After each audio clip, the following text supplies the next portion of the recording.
Hello viewers, আসসালামু আলাইকুম। স্বাধীন টিভি চ্যানেলের পক্ষ থেকে আপনাদের জানাই স্বাগতম। আজকে আবারও হাজির হলাম আরেকটি নতুন ভিডিও নিয়ে। আজকে আমি আপনাদের দেখাবো কম্পিউটারে স্লিপ মোডের কাজটা কী। আমাদের অনেকের কাছে প্রশ্ন, এই মোডটি কেন দেওয়া হয়েছে এবং এই মোডটির অরিজিনাল কাজ কী? তো আমি দেখাবো আজকে এই মোডটি মূলত কী কাজে ব্যবহার করা হয়। তো স্লিপ মোডটি খুঁজে পাইতে গেলে যখন আমরা কম্পিউটার অফ করি, তখন এই যে এখানে যে অপশন রয়েছে, উইন্ডোজের যে অপশন রয়েছে, এখানে যদি এই যে স্টার্ট মেনুর যে অপশন রয়েছে উইন্ডোজে, এখানে গিয়ে যে পাওয়ার অফ, মানে উইন্ডোজ থেকে যে আমরা যে কম্পিউটার বা ল্যাপটপ অফ করে থাকি, এখানে কিন্তু যখনই ক্লিক করি তখন কিন্তু ৩ টে অপশন রয়েছে। একটা শাট ডাউন, মানে কম্পিউটারটি অফ। একটা রয়েছে রিস্টার্ট, কম্পিউটারটি রিস্টার্ট করা যায়। আরেকটা যে স্লিপ মোড রয়েছে, এই মোডটির মূলত কাজ কী? আমরা অনেকে আছি যারা দীর্ঘক্ষণ কম্পিউটার চালিয়ে থাকি।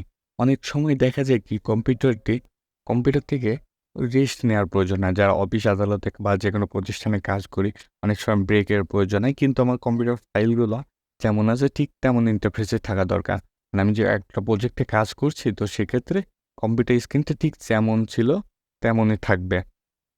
আমি যেমনভাবে রেখে দিচ্ছি তেমনই থাকবে। তো এইটা রেখে অফ করলে কিন্তু সবগুলো জাস্ট এলোমেলো হয়ে যাবে। তো এলোমেলো না করে জাস্ট শুধু ও যেমন আছে এমন রেখে কম্পিউটারটি অফ করা যাবে কিভাবে? সেইটাই হচ্ছে এই স্লিপিং মোডের কাজ। এই স্লিপিং মোডে যখন আপনারা দিয়ে রাখবেন, তখন কিন্তু জাস্ট কম্পিউটারটি অফ হয়ে যাবে এবং আপনারা যখন আবার ইয়ে নতুন করে আসবেন, আসার পরে জাস্ট কম্পিউটার মনিটরের পারে ডাবল ক্লিক করবেন।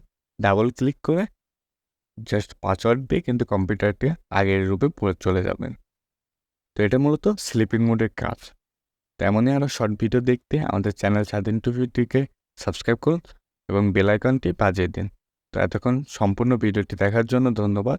নেক্সট কোনো ভিডিওতে দেখা হচ্ছে। আল্লাহ হাফেজ।